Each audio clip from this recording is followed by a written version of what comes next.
Hello. So in this video, we're going to talk about the poetry of Armand Garnet Ruffo, whom I'm reading out of Native Poetry in Canada. So Ruffo is an Anishinaabe writer, and a lot of his poetry deals with these issues of sort of negotiating identity and performing identity in these really interesting and distinct ways. So one of the things that it says here in the critical introduction, or one of the things that Ruffo is quoted as saying is, "For many years I identified myself as half of this and half of that, until one day Wilfred Peltier corrected me and told me that you cannot be half of anything. You either are or are not. From that point on, I've identified myself as Anishinaabe and strived to integrate the European with the Ojibwe side of my heritage to find good in both traditions." So I think this is an interesting foundational component to understanding Ruffo's poetry, is it explores what it means to have an identity and sort of the ways in which we construct narratives around identity as such, and what those identities mean for us. So the first poem I'm going to read for you is called Some, for George Riga. When I read the caption announcing your death, I think of the gnarled hands of immigrants swinging sledgehammers in $1-a-day cold. Those same hands plowing stubborn lives, all that steel cutting the land, carcasses of buffalo bleached into winter, and brown children huddled behind wire, old stories rising like tobacco smoke. Some laugh, some do not. And I think of myself as I was, wanting so much to be myself, wandering half the world. You said, look where it began for you. Move ahead by moving back. North, but we aim to get out. The train whistles a dream south, and our roots get stretched across this country. A city chills our blood, a kind of longing, and we turn to drink for lost warmth. Some stop, some never do. I also think of you visiting me and going through my words, not one for compliment, idle talk. You came to offer advice. You said poetry is a gift. These days the page is an endless winter. The words sleep soundly and do not fly when left alone. You said your responsibility is to speak for those who cannot. A child grows with circles in his eyes and looks for direction. Some find it, some do not. And finally, I think of your summerland, the basket of cherries you gave me for my journey back. I split the red flesh with my teeth and sucked in the juice of wind, rain, and sun. We are all going somewhere. In kindness is guidance. For a moment, I met you, and now you have returned to our mother, the earth, to God. Do we not spend our lives returning? Some believe, some know. So again, I think this is very much about sort of negotiating identity and one's responsibility to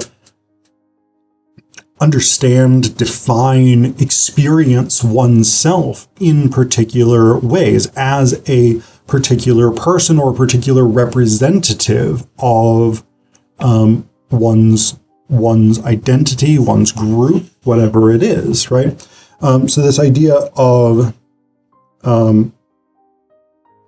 the second stanza, and I think of myself as I was, wanting so much to be myself, wandering half the world. You said, look where it began for you, right? The opening of this second stanza, I think we can almost hear the echo of those words.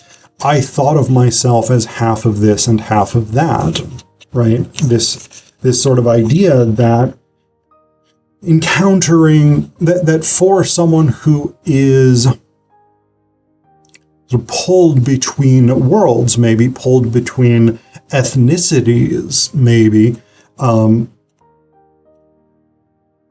that sort of permission structure from someone who is very much identified with a specific group, especially a group that has experienced repression, dispossession, etc., that sort of permission structure to identify with this group and to foreground one's identity with that group, I think is sort of central here.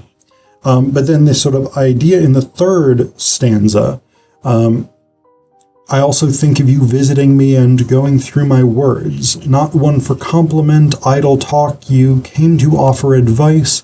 You said poetry is a gift. These days the page is an endless winter. The words sleep soundly and do not fly when left alone. You said our responsibility is to speak for those who cannot.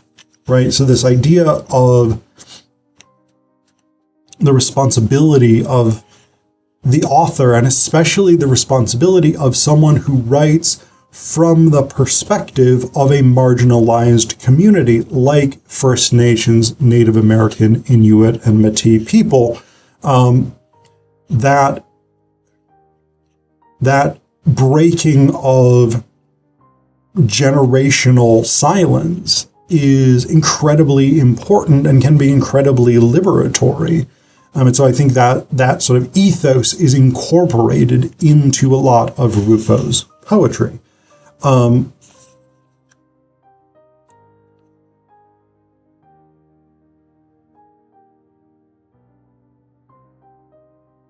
So the next one I'm going to read you is, I think, sort of connected to this, right? With the stories that people tell. Actually, the next two that I'm going to read are connected to these stories that people tell. The next three I'm going to read are connected to the stories that people tell, but the first two are slightly different.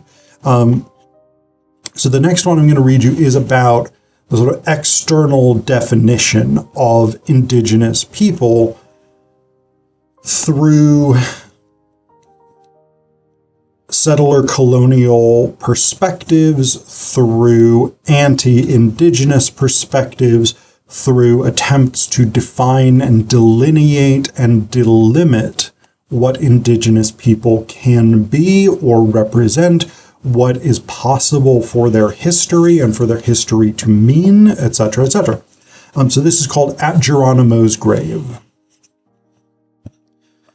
Fierce, tenacious master of guerrilla warfare, it's what the history books say. Though at his grave, out of an unyielding sun and into a sanctuary of leafy shade I move, through all that is said and not said, and touch the flowers left for him, which make me wonder if it is possible for anyone to have the last word. And I am reminded that it took 5,000 troops to track down what was left of his Apache, 35 men, women, and children caught, they say, herded from New Mexico to Florida to Alabama, and finally all the way to Oklahoma to so-called Indian Territory, as if the rest of the country wasn't.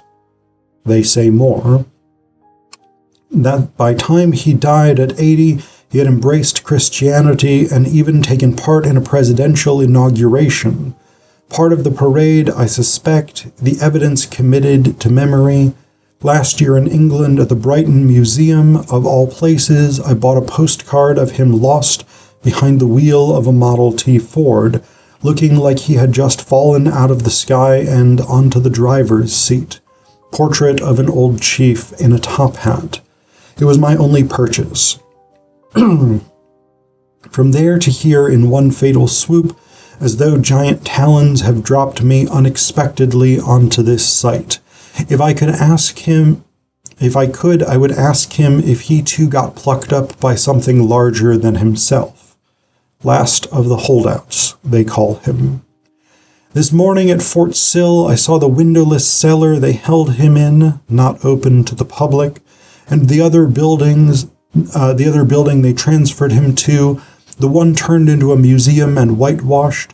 A notice said he really spent little time in his cell since he had the run of the place, like a bed and breakfast, I am led to believe. Yet, with wilted petals between my fingers, soft as grace, soft as old sorrow, and an even older sun overhead, guiding me beyond this arbor and back onto the highway, I am left wondering about who he really was. Oil fields and prairie flowers, barbed wire and distant mesas, red as a people locked behind an aging vision, telling me it is the land that will have the last word. For him whom they also call prisoner of war. So, Geronimo, of course, is one of the most sort of popularly known figures of 19th century indigenous resistance to settler colonialism in North America. And there is this sort of strange element of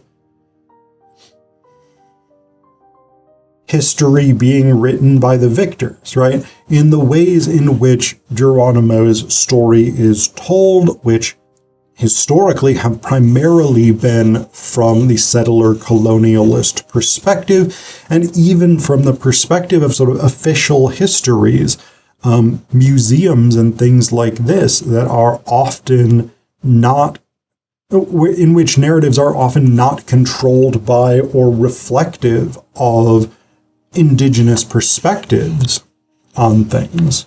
I'm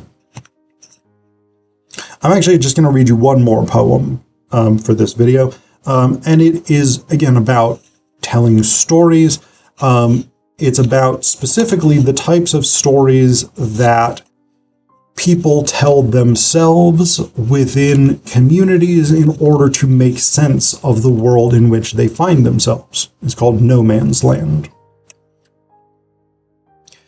He's already asleep when he awakes to someone rapping at the back door. The sound thunders throughout the small house, and so he creeps up out of bed and into the kitchen. But his mother is already there in the dimly lit room, peeking through the window in the door before opening it and uttering a short cry. Then, almost instantaneously, she hears him and returns to her adult self as she sharply turns and snaps at him to get back to bed. He wilts before her fierce look, but not before almost seeing who it is. He doesn't return to bed, but sits in the shadows and peers through the dark hallway. In the kitchen, the noise of a porcelain washpan being filled and cloth ripped and soaked as he tries to understand what is going on. Although their words are hushed, the boy can hear his mother ask what happened, then curse Jesus Christ Almighty between slurred sobs that make his heart pound.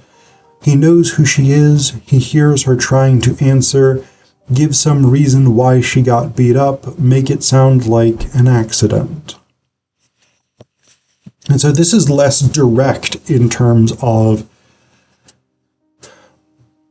ethnic identity, right? This is not necessarily about what it means to be indigenous or the sort of narratives that go along with ethnic identity, but it is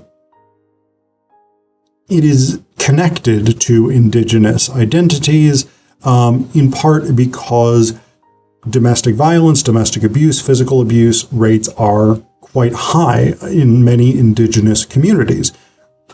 And this is not because indigenous people are more violent, more abusive than the general population. It largely comes down to poverty rates are much higher in indigenous communities, reservations, etc., than they are in the general population in Canada and the United States. And one of the things that we know is that poverty breeds a number of other social problems, like domestic violence, like alcoholism, like poorer quality health, lower educational attainment, etc., right? All of these sort of social problems stem from poverty. There's other elements as well, but poverty is a huge component of it. And the long-term systematic disenfranchisement of indigenous communities is a major driver of those high poverty rates. And so what becomes sort of really interesting about this poem is the attempt to sort of navigate that issue of blame for violence and to construct a story, right? To construct a narrative. As